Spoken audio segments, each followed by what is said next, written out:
having done sexy roles, even nudity on film, papayagan mo maghubad si Yasser? Pinapagubad niya nga ako. Paano? Pag gagawa kami ng TikTok, uy, magubad ka nga. Para mas tumaas daw yung mga... Bakit sinasabi mo yan, Rob? Kasi since ako lumaki kasi ako sa social media, so sabi ko sa kanya, ito kasi yung ito yung parang kiliti ng tao eh. And then, na talagang nahanay talaga ako sa sexy. So mas dun ako na ng tao na, kumbaga nasusundan ako ng tao. Pero klaro ang mensahe na nagpapasexy ako, pero alam mo yung boundaries. Alam mo Yes. ko yung boundary ko. Oo. Pero yung mga mensahe, halimbawa sa social media, comments na may pagkabastos, pumapalag kayo? Ako minsan. Pumapalag ka? Pumapalag po talaga ako. Kasi tawag dito, tao lang din naman po kasi kami. Tama, oo. Oo. Kumbaga na din kami, napupuno din kami. Kapag alam ko na sobrang below the belt na yung mga sinasabi ng tao, talagang pumapatol ako. Minsan nga sabi ko sa kanya, sabihin mo yan, sagutin mo yan. Gusto mo ako sumagot. Ikaw ang cool.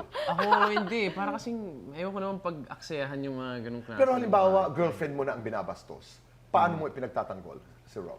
Ako, ito boy, dun din naman ako nabilib kay Rob.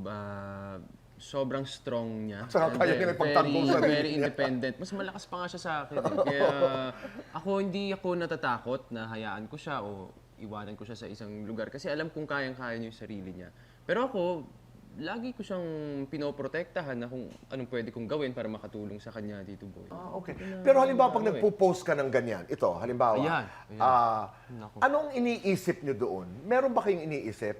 Aware ba kayo na may magkakagusto, may I don't want to use the word, pero alam mo yun, yung magde-desire sa inyo? What is in your mind, Rob and Yasser? Pag halimbawa, may ginagawa kayong sex, o kayo nagpo-post ng sex. Ako, dito boy, siguro wala. Iniisip ko lang talaga na proud ako sa sarili ko at proud ako sa katawan ko, sa paghihirap na ginawa ko sa gym. As in, ganun lang. Trabaho. Trabaho lang. Wala akong iniisip na baka mas makakuha pa ng mga maraming... Walang ganun. Nasa tao naman po yun kung paano mag-iisip. Kung madumi yung pag-iisip mo, Yun kasalanan din mo eh. yan. Oo.